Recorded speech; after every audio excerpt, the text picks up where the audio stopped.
There's going to be no excuses from anyone on the planet. When I beat him, I have beaten the greatest pound-for-pound fighter on the planet right now. Your excuses are all finished. There's none. Don't look for them. Don't pick on them. I'll beat the #1 pound-for-pound on the planet. I'll beat a champion of the world, and then we can start the aggressive. Say as well, like it's not small world. No, he's big. Look, I'm telling you straight up, nobody's gonna stand in my way here. There's just no stopping what's coming. I beat Islam Makhachev and I win the world title. There will be no excuses from anyone, anywhere on the planet. End of, done. They all look for something. They all want that claim, oh, you know, it was this, it was that. No, it couldn't have been you. It couldn't have been. That Ian's just better than you. As I said, you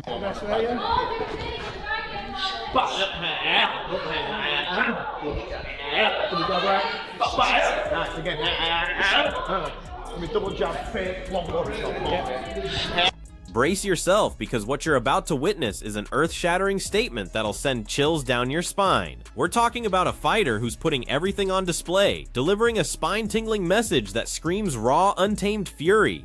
This goes way beyond some casual warning. It's a relentless vow of complete annihilation that makes crystal clear the brutal showdown that's brewing.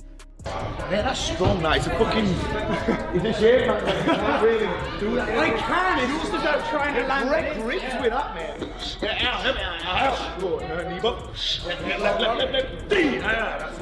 I have nothing but love and respect as a fighter and a fight fan for Islam Makhachev. I think he's phenomenal, and there is a reason why that man is #1 in the world. If he wants to come up and I have that belt, it would be an absolute honor to share the octagon with him and prove to myself and the world the talents that I have.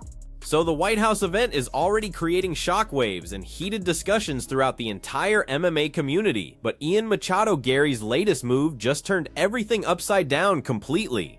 We're not looking at some fighter sitting back politely hoping for a phone call or wishing for a soft matchup. Not even close. Machado Garry is getting down to business like Islam Makhachev. Arguably the most crushing force we've seen is already locked and loaded across the cage, ready for war. Imagine this scenario. A slick talker who loves the spotlight, now completely dialed in on proving his worth against what might be the most overwhelming, breath-stealing force the entire lightweight scene has ever produced. When this massive collision finally hits the White House event, forget about just another regular bout. We're looking at an incredible battle between unshakable belief and total domination, a genuine masterpiece of contrasting styles and iron will. Man, welterweight, now I start to enjoy my training camp, my cutting weight, fighting week, you know. For me, it's no problem. If somebody wants, let's do it. I tell them I will be ready soon. If White House, of course, I want to be in White House because there may be one and only we will make the fighting in White House. I want to be in history. Now I'm already make good money, which one I enough for my family, you know. And now I have everything before. It's also not coming in my dream, you know. Now I just ready, you know. I training every day, still hungry, still fighting, still want to be champion. Now here's where everything gets completely insane. Right when Machado Garry talking about stepping in there with Islam Makhachev seemed like wild dreaming, something way down the road, Garry might have just transformed all that wild dreaming straight into reality. Listen to this. After his latest explosive win, Garry went completely public with his statement, announcing that if the opportunity to battle Makhachev ever presented itself, he would definitely make the journey all the way to Georgia. Georgia, you're wondering? To completely dive in and carefully sharpen his wrestling game exactly for that massive showdown. And guess what happens next? He drops a photo straight from Heathrow Airport, with Tbilisi, Georgia's capital, clearly displayed on the flight board right there behind him. We're not looking at some official press statement or any kind of signed contract here, but when someone specifically mentions heading to Georgia to get ready for Makhachev, and then suddenly out of thin air, there he is boarding a flight straight to Georgia, man. You'd have to be blind not to see what's really going down here. Trust me, this is happening. I told you at that interview, I'm coming to Georgia. I told all of you, I will come to Georgia because Georgia has phenomenal wrestling, phenomenal judo, phenomenal sambo. And when you are trying to prepare for someone like Islam Makhachev, I'm going to need that. So Georgia, I'm holding to you guys. I'm going to need your help. So every southpaw wrestler, every guy that thinks he's going to be like Islam Makhachev, we need to find a place. I will see you there, and I will call for your help. I promise you. I told you at that interview, I'm coming to Georgia. I told all of you, I will come to Georgia because Georgia has phenomenal wrestling, phenomenal judo, phenomenal sambo. And when you are trying to prepare for someone like Islam Makhachev, I'm going to need that. So Georgia, I'm holding to you guys. I'm going to need your help. So every southpaw wrestler, every guy that thinks he's going to be like Islam Makhachev, we need to find a place. I will see you there, and I will call for your help. What drives Ian Machado Garry to push himself to these completely extreme levels of preparation for something that hasn't even been made official yet? The answer is straightforward, but incredibly revealing. He's not backing down from this massive obstacle. He's actively and eagerly welcoming it with open arms. He's directly calling Makhachev not just a challenging opponent, but the absolute most lethal fighter competing today, a genuine pound-for-pound legend. He recognizes him as a crushing multi-division king, famous for his overwhelming grappling and practically perfect cage control. But don't take this as simple respect. This is Garry systematically pinpointing his ultimate prize. Through Garry's perspective, defeating someone with Makhachev's unbelievable reputation isn't just about putting another victory on his solid record. No way, this is about totally transforming his entire place in the sport, permanently altering how everyone sees him. And he truly feels deep in his soul that he is the single person who can make that earth-shaking transformation come true. Islam Makhachev is one of the greatest fighters walking the planet Earth right now. The #1 pound-for-pound fighter on the planet, a 2-weight world champion, former Sambo world and European champion. He's absolutely unbelievable at what he does. He is one of the most dangerous men walking the planet right now. When you beat Islam, it changes the way everyone in the world thinks about you, and I'm gonna do it. But Chael Sonnen, someone who never hesitates to shake things up, dove straight into the center of the heated Morales versus Garry discussion, sharing his distinctive viewpoint. Sonnen explained pretty directly that there's definitely nothing questionable about picking Ian Machado Garry as the next reasonable challenger for the crown, particularly with Islam Makhachev currently wearing the championship gold. He strongly feels that Garry has legitimately secured his position on that extremely exclusive shortlist of fighters who are actively hunting the king. Then things got way more complex. Morales just made a massive impression by completely demolishing Sean Brady at Madison Square Garden, landing a fast, clean finish that shocked everyone. Right after that incredible display, speculation and talk started flying everywhere that Morales had been directly guaranteed the next opportunity at the title, supposedly by UFC president Dana White personally. Still, Sonnen was ready to add some truth to the mix, stating very clearly that there has been absolutely zero official word about any such guarantee. He went further, emphasizing, "I was right there that evening, and I never witnessed any promise being made," directly questioning those widespread claims. I like this theme, and there is nothing wrong with making a prediction that Ian Garry is next. There would be nothing wrong with making Ian Garry next. Ian Garry, for sure, is on the short list of #1 contenders, for sure. Somewhere along the way, Morales came into the picture. And it was at Madison Square Garden. He's taking on Sean Brady, catches him, puts him down, gets a quick victory. And it was alleged that he was told that he would be next. Now, I've got to word it that way because that never got confirmed. I was there. I didn't see that happen. Now, and Morales hasn't acted like a guy that's next, right? We've heard from other people, Dana told him he's next, but he never said, Dana told me I'm next. I was at the event, I'm watching Dana, I'm not a lip reader. "I'm simply passing this along to you," and Chael Sonnen kept pushing his stance, declaring boldly, "I never witnessed that," talking about any supposed guarantee to Morales. He then cut right to the heart of the whole argument, claiming that the entire conversation comes down to this one fact. If Morales was genuinely actually guaranteed the next opportunity at Islam Makhachev's belt, then according to Sonnen's thinking, there would truly be nothing more to talk about. Case closed, but here's the key detail. Sonnen stays completely doubtful that any such guarantee was ever given or made. Looking at the broader situation, Sonnen recognized that big names like Kamaru, Usman, and Ian Machado Garry all bring incredibly solid, persuasive arguments for a championship opportunity. And though he confessed he personally favors Usman slightly, especially following Usman's impressively commanding performance against Buckley, a showing that completely shut down all those nagging questions about his weakening knees and fading toughness. Sonnen made it obvious that he doesn't think this competition is winner take all. From his experience perspective, all three of these dangerous fighters are eventually destined for title battles in due time. Very relevant, because if he was told he's next, then we have nothing to talk about. He's going to be next. I don't know that he was told that. And then you got Kamaru Usman. And then you got Ian Garry.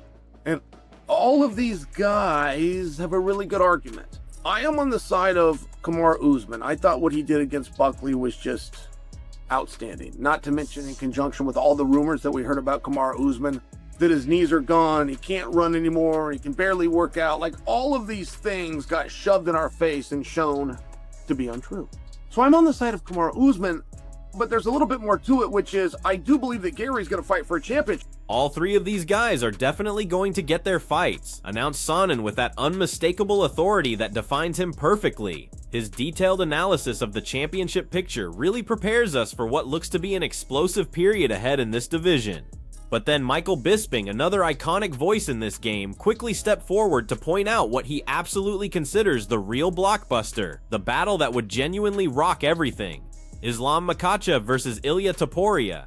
Look, Bisping agrees that an interim championship bout featuring Justin Gaethje makes total sense from a practical perspective, but he stresses that what we're discussing here is a lifetime opportunity, an event scheduled to happen on the legendary White House grounds with President Trump himself watching and millions of fans locked in across the globe. Through Bisping's professional opinion, Gaethje sadly will just have to sit tight because on one corner of this incredible battle stands Islam Makhachev, carrying an incredible 28-1 record. He's not simply a lightweight king, he's a genuine dual division powerhouse who has completely controlled the lightweight scene and honestly could be considered the absolute best lightweight this sport has ever seen. And there's no bigger fight right now, in my humble opinion, than Islam Makhachev versus Ilia Topuria. Yeah, I like this idea. If UFC want, I know a lot of MMA fans want this fight. I'm ready. I know Justin is the interim and Ilia is the undisputed, and that should happen. It really should. But this is a once-in-a-lifetime occasion. It's going down on the White House lawn. President Trump will be there. The whole world will be tuning in. That's a fact, okay? There's going to be billions of people watching this. They want to put on the biggest fights, okay? So unfortunately, in this situation, Justin Gaethje is going to have to wait, because on one side you have Islam Makhachev, a man that is 28-1, okay? A two-weight division champion. Dominated lightweight. The greatest lightweight battle in history. Bisping, obviously energized by the pure scale of this possible matchup, kept ramping up the excitement, basically placing Makhachev and Topuria head-to-head in his detailed vision. He presented it as an unmatched collision, something completely different from anything this sport has ever delivered. Consider this, Makhachev's track record by itself tells the story of his remarkable supremacy. We're discussing 4 straight title defenses, a control over the lightweight throne that has been absolutely crushing, and a completely perfect climb to welterweight, where he totally destroyed Justin Gaethje. That's right, he destroyed Gaethje. Meanwhile, Ilia Topuria has followed that same amazing trail of devastation. He tore through the featherweight rankings, completely shutting down the great Volkanovski cold, then stepped up to demolish Charles Oliveira with a vicious crucifix finish and a crushing knockout. These two aren't just champions, they're dual division champions, both currently functioning at the total height of their abilities, making this possible battle a legendary must-see moment that goes beyond regular title fights. The sport has ever seen. Yes, Conor McGregor was a bigger star. Yes, Khabib Nurmagomedov may be the GOAT, and he's a cultural icon, of course, and what he's done in this sport will never be forgotten. But on paper, Islam Makhachev has defended the belt 4 times more than anybody else, and then he went up to welterweight to take on Jack Della Maddalena and smoked him, walked through him, one-way traffic, made it look kind of easy. Respectfully to Jack, the man is an extremely dominant 2-weight division champion. And then on the other side, you've got Ilia Topuria. Speaking of Conor McGregor, did exactly what Conor did, went straight through the featherweight division, knocked out the champion in Volkanovski and made it look kind of easy. And then, again, goes up a weight class, takes on Charles Oliveira, takes him down, gets him in a crucifix, and then knocks him spark out, knocks him to the shadow realm. And he also became a 2-weight division champion. Has that ever happened? Have we ever seen two-weight division champions going up against one another in their absolute primes? I don't think we have. Whether it's in their prime or old damaged goods, I don't think we've ever seen 2-weight division champions going up. What's really incredible is that Makhachev himself is obviously flourishing in this fresh welterweight environment. He mentioned that training in camp, the brutally tough weight cut, and the demanding fight week schedule all feel much easier and truly more pleasant than ever before. This fresh comfort is giving him the precious ability to concentrate purely on his preparation and, crucially, his cage performance without the extra burden of a devastating weight cut. He's also clearly discussed being financially stable, now supporting his family in ways he previously could only imagine. And that deep security has enabled him to deliberately change his complete attention from basic survival, like earning money, towards something much bigger, building his legacy.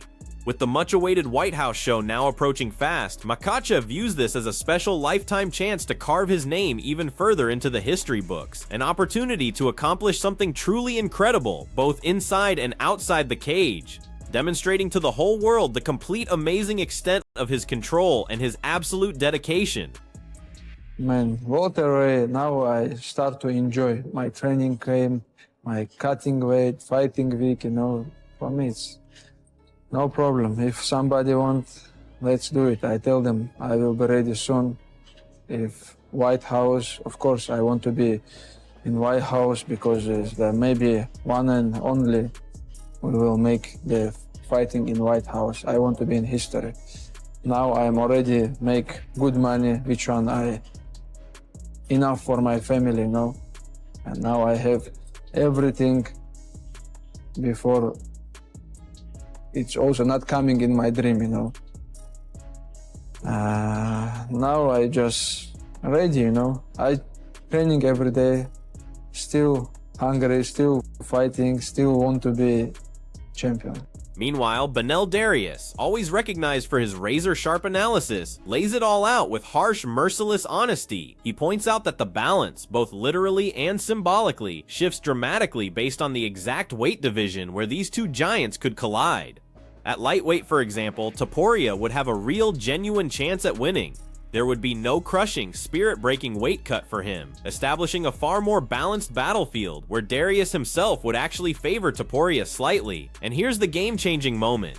If you choose to push this epic showdown up to welterweight, everything transforms completely, almost unrecognizably. Makhachev's natural size benefit suddenly becomes an undeniable difference maker. Topuria, who typically dominates with power, would instantly become the much smaller fighter in what would basically turn into a size advantage playground, immediately making the chances swing heavily and clearly toward the defending champion. According to Darius's analysis, a really deep observation, the battle's result might depend just as much on the weight class selection as it does on the genuine talent shown inside the cage. As far as fighting Islam, I just think there's a big size difference. Do you think they'll play a big factor? I think the fight at 155 would have been much better for Ilia. I think at 155, Ilia had a very good shot. At 170, I don't think so. At 55, I would have put it 50-50. If not, if anything, I would have probably favored Ilia because he doesn't have to cut a lot of weight. He's pretty strong for the division. He has massive punching power. He has great jiu-jitsu. He's in a good position. And if the fight goes into round 3, 4, 5, he's going to be the fresher guy because he's not cutting weight.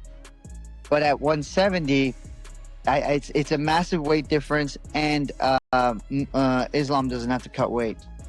Plus, Alexander Volkanovski, someone who understands Islam Makhachev better than almost anyone, recently reflected on their first memorable battle. He characterized it as a clear, undeniable showcase of the lightweight king's truly remarkable and diverse abilities. Even back then, Makhachev's incredible skill package was absolutely obvious, and Volkanovski clearly remembers entering that cage against him as an extremely intimidating, nearly impossible task. He strongly stresses that every single element of Makhachev's approach, from his precise grappling technique to his expert striking command and his remarkably sharp fight intelligence, was already functioning at a top championship standard, obviously indicating the type of complete dominance he would eventually establish across the sport. That fight wasn't just another match, it was a high-pressure, memorable display that perfectly demonstrated exactly why Makhachev has since developed into one of MMA's most dangerous and admired competitors.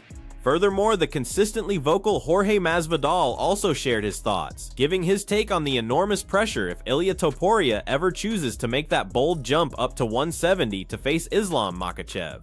Masvidal describes it as the biggest high-risk, high-reward bet in the game. If Topuria could somehow pull it off, he wouldn't just capture a title, he would actually create UFC history as the first fighter to ever control 3 championship belts at once, immediately launching himself to legendary status among the greatest ever. Masvidal strongly highlights just how incredibly rare and important such an unprecedented achievement would be, explaining that beating Makhachev at welterweight would definitely put Topuria in his own category, next to legendary names like John Jones and GSP, establishing a type of legacy that very few could ever dream of reaching. And then there's the boss himself, Dana White, who when asked directly about the highly expected White House event, gave a fascinating and rare glimpse behind the usually secretive scenes. While he obviously wouldn't reveal any particular matchups right now, he clearly confirmed that the basic structure for this historic show is already completely locked down, and the detailed matchmaking work is moving ahead at maximum speed. Based on White's update, the whole card was basically completed and finalized last week and is now totally prepared to launch. Still, he cleverly kept quiet about important specifics, like the precise number of title bouts that will be featured, keeping fans eagerly wondering while strongly suggesting that what looks to be the most significant event in MMA history is developing exactly as carefully planned. So with all this amazing intel, who do you think will step forward to challenge Islam Makhachev on this legendary White House card? Share your fearless predictions and thoughts in the comments down below, and seriously, make sure to hit that subscribe button for all the latest updates, breaking stories, and exclusive information as this genuinely historic fight card keeps building momentum.